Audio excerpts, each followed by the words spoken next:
টানা 3 ইনিংসে শূন্য না, 10 ইনিংসে শূন্য করলেও বাংলাদেশ লিটনকেই খেলাবে, লিটনকেই খেলাইতেই হবে, কোনো বিকল্প নাই।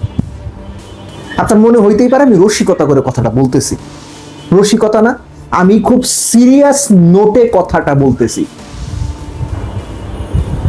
কেন কথাটা বলতেছি সেটা আমি ব্যাখ্যা করতেছি। তার আগে বলি, এই যে লিটন অস্ট্রেলিয়াতে টানা 3 ইনিংসে শূন্য করলো, এটার পেছনে অনেক রকম কারণ থাকতে পারে, কিন্তু প্রাইমারিলি আমার যেটা মনে হয়, এই যে লিটনের ইনজুরিটা হয়েছিল 15 দিন 3 সপ্তাহে ঠিক হওয়ার কথা, যে ইনজুরি বিসিবির মেডিকেল বিভাগ বলছিল, সেই ইনজুরি ঠিক হইতে 2 মাস লাগলো। এই ইনজুরি থেকে ফিরে লিটন পুরোপুরি প্রিপারেশন কিংবা প্রস্তুতি নিয়ে অস্ট্রেলিয়া সিরিজটা খেলেন নাই, এটা আমার অনুমান। আমি নিশ্চিত না হয়েই বলতেছি, আমার অনুমান থেকে আমি বলতেছি, এইটা লিটনের পারফরমেন্সে বিরাট রকমের ইফেক্ট ফেলছে, বিরাট।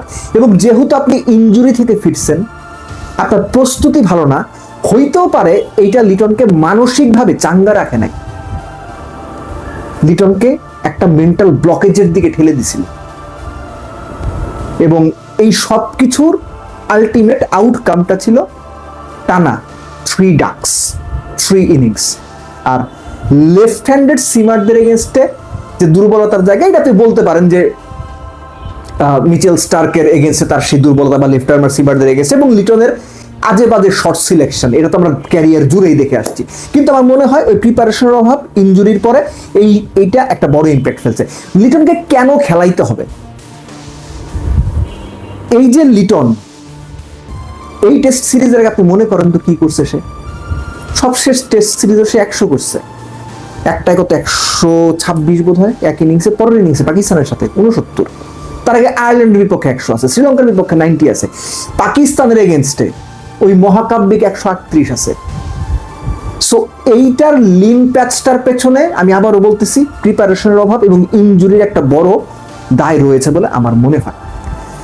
অস্ট্রেলিয়া নিউজিল্যান্ড এই কন্ডিশনে, অস্ট্রেলিয়াতে তো নিউজিল্যান্ড আর লিটন টেস্ট ফার্স্ট টাইম খেললেন, আপনি যদি নিউজিল্যান্ডের হিসাবটা করেন তাহলে খেয়াল করে দেখবেন সেখানেও লিটনের 100 রয়েছে। মাউন্ট মাঙ্গানুইতে নিউজিল্যান্ডের বিপক্ষে বাংলাদেশ যে টেস্টটা জিতলো, ওই সিরিজে ক্রাইস্টচার্চে লিটন 100 করছিল, আপনি ভুলে গেছেন, আপনার মনে নাই? ওই জেতা ম্যাচে 86 করেছিল লিটন, যে ম্যাচটা হেরেছিল সেখানে লিটন 100 করেছিল, এবং সেটাও সেকেন্ড ইনিংসে। আবার এই নিউজিল্যান্ডেই ওয়ানডেতে টানা 3 ইনিংস লিটন 1 রান করে আউট হয়েছে, 1-1-1 2019 বিশ্বকাপের আগে ওই সিরিজে আমি মাঠে ছিলাম নিউজিল্যান্ডে। তার পরের সিরিজ 2021 ওই সিরিজে আমি নিউজিল্যান্ডে ছিলাম, সেখানেও ওয়ানডেতে কত, একটাই বোধ হয় 21, একটাই 19, আর একটা 0। লিটনের যে ওয়ানডেতে বিখ্যাত 6-4-0-0-2-1-0-0 8টা ইনিংস আছে না, সেটারও শুরু হয়েছিল 2023 নিউজিল্যান্ড সফর দিয়ে। আবার যে সময়টার কথা আমি বলছি 2019 টানা 3 ম্যাচে লিটন 1 করেছিলেন, ওই সিরিজেই টেস্টের সময় 4 ইনিংসের 2টোতে লিটন 1-1 করে রান করেছিলেন, হ্যামিল্টনে এবং ওয়েলিংটনে। সো লিটনের এই যে অভ্যস্ততা 1 রান আউট হওয়ার, টানা 1-1-1 করা, টানা 0-0-0 করা, টানা 8 ইনিংসে ওয়ানডেতে 11 রান করা, এটা আমরা ফ্যামিলিয়ার, এই ঘটনা ঘটে আসতেছে। কিন্তু তারপরও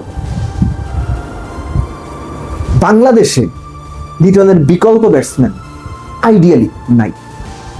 লিটন অধারাবাহিক, আমি বহুতবার এই কথাটা বলছি, ক্যারিয়ার জুড়ে অধারাবাহিক, সবাই আমরা মানি।